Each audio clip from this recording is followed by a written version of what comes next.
रोहित पवारांनी माझं नाव कुठे घेतलं ते सांगा तर उत्तर देता येईल। दादांसोबत माझी भेट 3 दिवस आधी ठरली होती। माध्यमांच्या प्रश्नावर तटकरेंचं स्पष्टीकरण। राष्ट्रवादीचं विलीनीकरण होणार नाही हे चित्र जवळपास स्पष्ट, तर सत्तेत वाटा देण्यास तटकरे पटेलांचा विरोध। सूत्रांची माहिती, विलीनीकरणावर आता 16 तारखेला रोहित पवारांची पत्रकार परिषद होणार।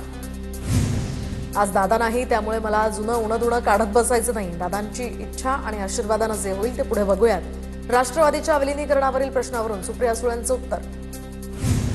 विलीनीकरणासंदर्भात सुनेत्रा पवारच बोलतील, त्याच योग्य निर्णय देतील, दत्ता भरणेंची प्रतिक्रिया। राष्ट्रवादीचं विलीनीकरण होईल किंवा करा असं मी बोललो नव्हतो। विलीनीकरणाच्या मुद्द्यावरून नरहरी झिरवळांचा यू टर्न, तर दोन्ही राष्ट्रवादी एकत्र येतील अशी दादा या ठिकाणी चिन्ह असतानाच इच्छा होती, आधी झिरवळ असं म्हणाले होते। सुनेत्रा पवारांना राष्ट्रीय अध्यक्ष करण्यासाठी दौंडमधून ठराव। दौंड तालुका राष्ट्रवादी काँग्रेसकडून एकमतानं ठराव मंजूर। ठरावाची प्रत राष्ट्रवादीच्या प्रदेशाध्यक्षांकडे पाठवली जाणार। उपमुख्यमंत्री सुनेत्रा पवार पुढील आठवड्यापासून पक्षाच्या आमदारांच्या स्वतंत्र बैठका घेणार। प्रत्येक आमदारासोबत प्रत्यक्ष संवाद साधणार। पक्षाची आगामी वाटचाल, आमदारांचं या ठिकाणी मत आणि अडचणी सुद्धा जाणून घेणार। सूत्रांची माहिती, उपमुख्यमंत्री सुनेत्रा पवार आज पुणे जिल्ह्याची बैठक घेणार। संघटनात्मक बैठकांना आजपासून सुरुवात होणार। बैठकीला आमदार, जिल्हाध्यक्ष, तालुकाध्यक्ष, जिल्हा परिषद सदस्य, पंचायत समिती सदस्य उपस्थित राहणार। उपमुख्यमंत्री सुनेत्रा पवार आज जिल्हा परिषद निवडणुकीतील विजयी उमेदवारांना भेटणार। प्रत्येक तालुक्यातील भेटीगाठींसाठी वेळ राखीव। जिल्हा परिषदेमध्ये कुणाला अध्यक्ष करायचं यावर सुद्धा चर्चेची शक्यता। पुण्यातील डीपीडीसी बैठकीला फडणवीसांची व्हीसीद्वारे हजेरी, तर बैठकीत जिल्हा प्रशासनाकडून 700 कोटींच्या वाढीव निधीची मागणी, तर निधीची कमतरता भासणार नाही। आमदारांनी केलेल्या निधीच्या मागणीवर देवेंद्र फडणवीसांचं आश्वासन।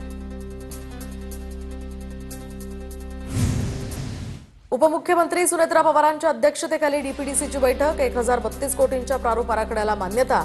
विविध विभागांकडून प्राप्त झालेल्या मागण्यांच्या छाननीनंतर अतिरिक्त निधीची शासनाकडे मागणी करण्यात येणार। बीडमध्ये ऊसतोड कामगारांच्या मुलांसाठी शासकीय वसतिगृह बांधलं जाणार। 11 शासकीय वसतिगृहांच्या बांधकामांसाठी 159 कोटींचा निधी मंजूर। उपमुख्यमंत्री आणि बीडच्या पालकमंत्री सुनेत्रा पवारांची माहिती, तर जिल्ह्यामध्ये एकूण 22 वसतिगृह प्रस्तावित। धोतर नीट नेसता येत न येणाऱ्यांनी आम्हाला अक्कल शिकवू नये, राज ठाकरे मोदींना घाबरतात या भगतसिंह कोश्यारींच्या टीकेचा राऊतांकडून समाचार। तर कोश्यारींनी तुमचा लंगोट फेडला, भाजपच्या नवनाथ बन यांचा पलटवार।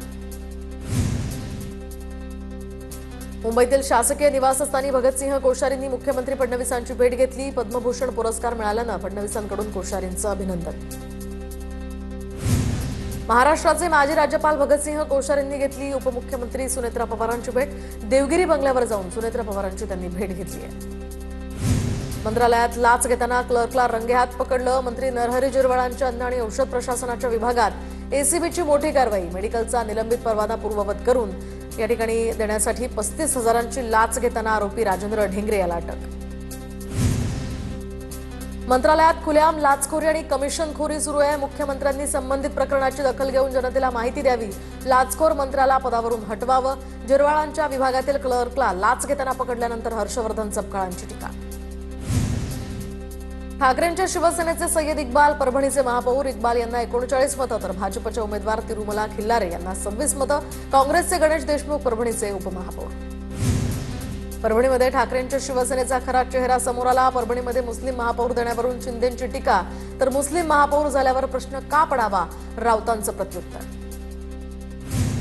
परभणीवरून टीका करणाऱ्यांनी मोहन भागवतांचा सल्ला घ्यावा। मोहन भागवतांनी सलमान खानची स्तुती केली आहे। सत्ताधाऱ्यांच्या टीकेला ठाकरेंच्या सेनेचे नेते सचिन अहिर यांचं प्रत्युत्तर। मुंबईमध्ये खानला महापौर करण्याचं ठाकरेंचं स्वप्न भंगलं, म्हणून परभणीमध्ये खानला महापौरपदी बसवलं। भाजप नेत्या चित्रा वाघ यांची टीका।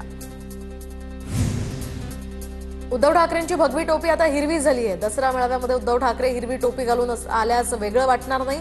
परभणीतल्या मुस्लिम महापौरावरून प्रसाद लाड यांची ही टीका। भाजपला परभणीची एवढी चर्चा का करायची आहे? सय्यद इक्बाल यांचं नाव एप्स्टीन फाईलमध्ये आलेलं नाही। सुषमा अंधारेंच्या कानपिचक्या। तर दरम्यान परभणीमध्ये ठाकरेंनी मुस्लिम महापौर दिल्यानं सत्ताधाऱ्यांकडून टीका। चंद्रपूरमध्ये काँग्रेसचा महापौर होऊ शकला नाही याचं दुःख, मात्र याचा बदला घेण्याची भावना काँग्रेसमध्ये नाही. परभणीच्या महापौर पदाच्या निवडीनंतर हर्षवर्धन सपकाळांचं भाष्य. सुधीर मुनगंटीवार यांचं घर महाग आहे. मुनगंटीवारांना चंद्रपूरचं महापौर पद महाग किमतीत पडलं. संदीप देशपांडेंच्या घोडे बाजाराच्या आरोपांवर हर्षवर्धन सपकाळांची टीका. तर माझं घर महाग असल्यास त्यांनी त्यांच्या पक्षाच्या कार्यालयासाठी विकत घ्यावं, सुधीर मुनगंटीवार यांचं प्रत्युत्तर. सातारा जिल्हा परिषदेतील सत्ता स्थापनेमध्ये भाजप सेना एकत्र येणार का असा सवाल. कारण जिल्हा परिषदेच्या सत्तेसाठी राष्ट्रवादी आणि शिवसेनेची बैठक पार पडली. त्यानंतर शिवेंद्रराजे भोसले आणि मंत्री शंभूराज देसाईंमध्ये बैठक. आम्ही तर मिठी मारायला सुद्धा तयार आहोत, पण त्यांना चालतंय का ते बघा. सातारा जिल्हा परिषदेतील सत्ता स्थापनेवरून शिवेंद्रराजेंची शंभूराज देसाईंना कोपरखळी. जिल्हा परिषदेच्या सत्तेसाठी दोघांमध्ये बैठक. शरद पवारांना आज रुग्णालयातून डिस्चार्ज मिळण्याची शक्यता. पवारांच्या प्रकृतीमध्ये सुधारणा झाल्याची माहिती. खोकला आणि श्वसनाचा त्रास झाल्यानं उपचार सुरू होते. सुप्रिया सुळेंचे होणारे जावई सारंग लखानी यांनी शरद पवारांची रुग्णालयात जात भेट घेतली. शरद पवारांच्या तब्येतीची त्यांनी विचारपूस केली. रेवती सुळे यांचीही उपस्थिती. 137 मतांनी निवडून आलेले लोक किती जोरात बोलतात बघूयात. जयंत पाटलांचा सदाभाऊ खोतांना खोचक टोला, तर जयंत पाटील कटकारस्थानी आणि शकुनी मामा खोत यांनी टीका केली होती. प्रशासकीय काळात झालेल्या भ्रष्टाचाराची चौकशी करण्यासाठी श्वेतपत्रिका काढणार. गणेश नाईकांकडून पुनरुच्चार. तर भ्रष्टाचारामध्ये कुणी दोषी आढळल्यास फौजदारी गुन्हा दाखल करणार, गणेश नाईकांचा इशारा. अमित ठाकरेंनी म्युझिकल रोडवरून टीका केली आहे. म्युझिकल रोडमुळे आता वाहन चालवताना चालकांचं लक्ष विचलित होणार नाही का, अमित ठाकरेंचा सवाल. तर मराठी मातीतलं गाणं का नाही, फेसबुक पोस्टद्वारे सवाल. मोदी चले जाओ म्हणत संजय राऊतांचं ट्विट करत पंतप्रधानांवर त्यांनी टीका केली आहे. अमेरिकेच्या आदेशावर मोदींनी नोटबंदी केल्याचं पोस्टर ठेवत या ठिकाणी संजय राऊतांची टीका. जुन्नरमधील बिबट्यांच्या दहशतीचा मुद्दा अमोल कोल्हेंनी संसदेत मांडला. बिबट्यांची वनतारामध्ये रवानगी करण्याची कोल्हेंची मागणी. तर 100 या ठिकाणी 1000 बिबट्यांना पकडून वनतारामध्ये घेऊन जावं, कोल्हेंची संसदेत मागणी. मीरा भाईंदरच्या महापौरांच्या पत्रात शुद्ध लेखनाचा अनेक या ठिकाणी चुका असल्याचं समोर. महापौर डिंपल मेहतांवर मनसेचा निशाणा. महापौरांना मराठी येत नसल्याची मनसेची टीका. चंद्रकांत पाटील माझे सर्वात मोठे हितचिंतक. चंद्रकांत दादांवर बोलणं मला योग्य वाटत नाही. सांगली जिल्हा परिषदेतील अध्यक्षाच्या वक्तव्यावरून जयंत पाटलांचा हात जोडून चंद्रकांत पाटलांना मिश्किल टोला. महालक्ष्मी इथल्या सेंट्रल पार्कला दिवंगत अजित पवारांचं नाव द्या. ठाकरेंचे शिवसेनेचे नेते सचिन अहिर यांची जिल्हा नियोजन समितीच्या बैठकीत मागणी.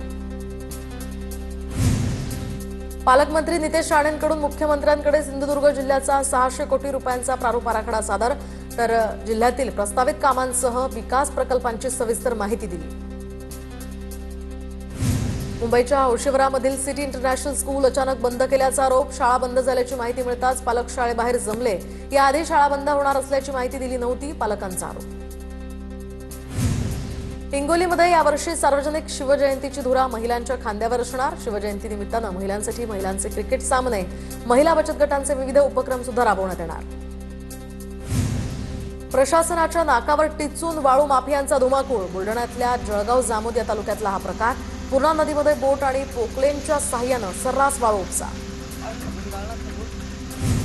बुलढाण्याच्या जिल्हाधिकारी कार्यालयासमोर शेकडो महिलांचा मोर्चा. सरकारनं नव्यानं पारित केलेल्या या 4 श्रमसंहितेच्या कायदा विरोधात विविध मागण्यांसाठी C2 संघटनेकडून आंदोलन. कामगारांच्या बंदला सोलापुरामध्ये मोठा पाठिंबा. माजी आमदार नरसय्या आडम यांच्या नेतृत्वात हे आंदोलन. केंद्र शासनानं श्रमसंहिता रद्द करावी, नरसय्या आडम यांची मागणी. तर भंडाऱ्यामध्ये श्रमसंहितेविरोधात कम्युनिस्ट पक्षाचा सुद्धा एल्गार. कामगार आणि शेतकरी प्रश्नांवर निषेध मोर्चा. कामगारांच्या समस्येकडे तातडीने लक्ष न दिल्यास आणखी तीव्र आंदोलन करण्याचाही इशारा. सांगलीमध्ये अंगणवाडी सेविकांचं थाळीनाद आंदोलन. किमान वेतनासह विविध मागण्यांसाठी महाराष्ट्र राज्य अंगणवाडी कृती समितीचे जिल्हा परिषदेसमोर आंदोलन. वर्धा जिल्ह्यातील फिटनेस प्रमाणपत्र समाप्त झालेल्या 121 रुग्णवाहिका धारकांना नोटिसा. तर नोंदणी असलेल्या 201 पैकी केवळ 80 रुग्णवाहिकांचं योग्यता प्रमाणपत्र वैध.